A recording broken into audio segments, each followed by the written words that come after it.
നമസ്കാരം. ഘോസ്റ്റ് മേഖലയിൽ ഭീകരാക്രമണങ്ങൾ പെരുകുന്നതിനെ ചൊല്ലി പാകിസ്ഥാനും അഫ്ഗാനിസ്ഥാനും തമ്മിൽ സംഘർഷം രൂക്ഷമായിരിക്കെ അഫ്ഗാൻ അതിർത്തിയിൽ പാകിസ്ഥാൻ വ്യോമസേന വ്യോമാക്രമണം നടത്തിയതായി ഉള്ള റിപ്പോർട്ടുകളാണ് പുറത്തുവരുന്നത്. ലഭ്യമാകുന്ന വിവരമനുസരിച്ച് കുനാർ, ഗോസ്റ്റ് മേഖലകളിലാണ് ആക്രമണം നടന്നത്.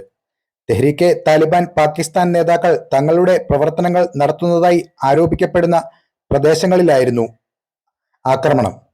വടക്കൻ വസീരിസ്ഥാനിലെ ഭീകരാക്രമണത്തിൽ ഒരു കേണലടക്കം 2 ഓഫീസർമാർ ഉൾപ്പെടെ 7 പാകിസ്ഥാൻ സൈനികർ കൊല്ലപ്പെട്ടതിന് 2 ദിവസത്തിന് ശേഷമാണ് ഇപ്പോൾ ആക്രമണം.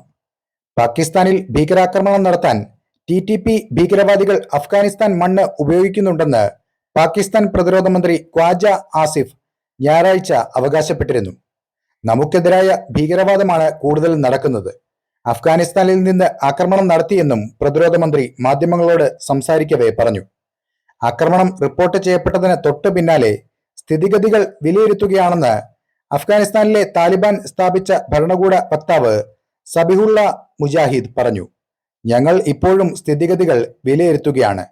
അതിന്റെ വിശദാംശങ്ങൾ കുറച്ചു സമയത്തിന് ശേഷം പങ്കിടുമെന്നും സബിഹുള്ള മുജാഹിദ് കാബൂളിലെ ഖൊറാസാൻ ഡയറി ലേഖകനോട് പറഞ്ഞു.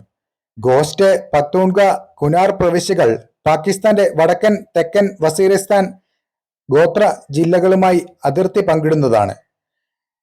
റിപ്പോർട്ടുകൾ പ്രകാരം പാകിസ്ഥാൻ പ്രത്യേക സ്ഥലങ്ങൾ ലക്ഷ്യമിട്ടിരുന്നു.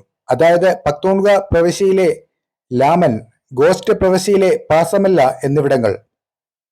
അതേസമയം അഫ്ഗാനിസ്ഥാനിൽ നിന്ന് പുറത്തുവരുന്ന ഒടുവിലത്തെ റിപ്പോർട്ട് അനുസരിച്ച് പാകിസ്ഥാൻ നടത്തിയ ആക്രമണത്തിൽ നിരവധി സാധാരണക്കാരും കൊല്ലപ്പെട്ടിട്ടുണ്ട്. താലിബാൻ ഭരണകൂടം ശക്തമായ പ്രതികരണം തിരിച്ചടിക്കും എന്ന രീതിയിൽ പാകിസ്ഥാനെതിരെ നടത്തിയിട്ടുണ്ട്. അപ്പോൾ മറ്റൊരു വാർത്തയുമായി വീണ്ടും കാണാം. നന്ദി.